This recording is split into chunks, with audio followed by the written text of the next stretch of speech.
राधे राधे। आज हम पढ़ेंगे हर्मिशियन मैट्रिक्स क्या होती है। हर्मिशियन मैट्रिक्स जो होती है, कैसे हम किसी मैट्रिक्स को बोलेंगे कि वो हर्मिशियन मैट्रिक्स है या नहीं है। ये एक कॉम्प्लेक्स मैट्रिक्स का एक सब पार्ट है। सो अगर कोई मैट्रिक्स, सपोज आपको कोई मैट्रिक्स ए दी हुई है, अगर आप इस मैट्रिक्स का सबसे पहले क्या करें, आप इस मैट्रिक्स का आपने क्या किया, कॉन्जुगेट निकाल लिया। ठीक है, आपने इस मैट्रिक्स का कॉन्जुगेट निकाला, उसके बाद आपने इस मैट्रिक्स का कॉन्जुगेट निकालने के बाद आपने इसका ट्रांसपोज निकाल लिया। या फिर सेकंड, ये अगर मैट्रिक्स दी हुई है, आपने सबसे पहले इसका क्या किया, आपने ट्रांसपोज निकाला, देन आपने इसका कंजुगेट निकाला। ओके, सो ये दोनों आपस में सेम ही रिजल्ट आपको देंगी।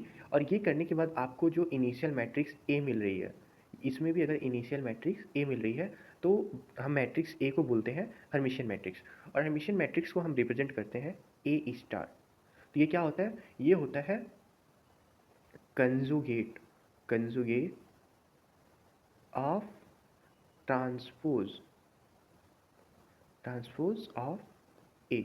मतलब किसी भी मैट्रिक्स का जो कंजुगेट होता है, उसके बाद उसका जो ट्रांसपोज होता है, वही उसको क्या बोलते हैं, हर्मिशियन मैट्रिक्स। अगर वो अपने इनिशियल मैट्रिक्स के इक्वल आता है तो, मतलब जैसे यहाँ पे कोई मैट्रिक्स ए दी हुई है, हमने इसका क्या किया, कंजुगेट ऑफ ट्रांसपोज निकाला, और वो अगर मैट्रिक्स ए दोनों आपस में सेम हो जाते हैं निकालने के बाद, तो इसको बोलेंगे कि मैट्रिक्स जो हमारी ए है वो एक हर्मिशियन मैट्रिक्स है।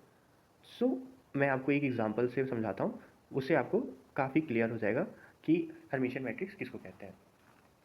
जस्ट एग्जांपल, कोई एक मैट्रिक्स दी हुई है, ये मैट्रिक्स है एक 2 3 माइनस 3 आयोटा, 3 प्लस 3 आयोटा, और ये है 5।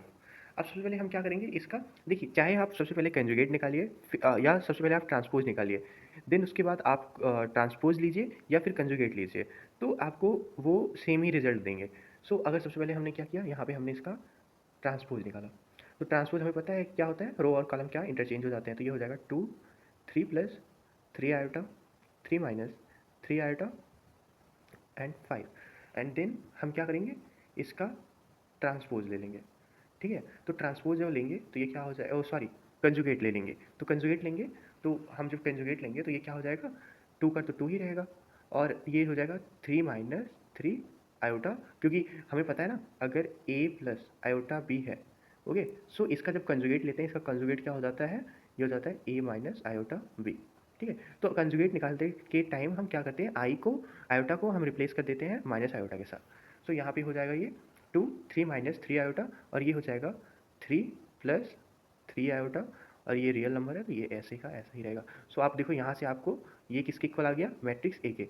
ये इनिशियल मैट्रिक्स जो हमने ली थी, और ये देखिए सेम हो गया। तो मतलब जो हमारी मैट्रिक्स ए है, ये क्या है, हर्मिशियन मैट्रिक्स है। आई होप आपको ये समझ आया होगा कि हर्मिशियन मैट्रिक्स किसको कहते हैं। अगर सेम, अब हम, अगर मैं पहले इसका क्या करता हूँ, पहले मैं इसको कंजुगेट, पहले इसका मैं कंजुगेट लेता हूँ। यहाँ पे सबसे पहले मैंने क्या लिया था, ट्रांसपोज, और यहाँ क्या करूँगा, मैं सबसे पहले कंजुगेट लूँगा।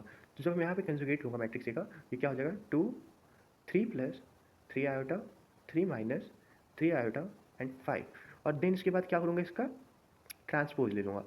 ओके, सो जब मैं इसका ट्रांसपोज लूँगा कंजुगेट का, तो ये हो जाएगा, रो और कॉलम इंटरचेंज हो जाएंगे। सो ये हो जाएगा 2 3 माइनस 3 आयोटा, 3 प्लस 3 आयोटा 5। ये किसके इक्वल आ गया, मैट्रिक्स ए के। सो मैट्रिक्स ए जो है वो क्या है, हर्मिशियन मैट्रिक्स। सो मतलब कहने का ये मतलब है, कोई भी मैट्रिक्स अगर उसका कंजुगेट ऑफ ट्रांसपोज उस मैट्रिक्स के इक्वल आता है, तो हम उसको हर्मिशियन मैट्रिक्स बोलते हैं। आई होप आपको ये कॉन्सेप्ट क्लियर हुआ होगा। Thank you for watching the video.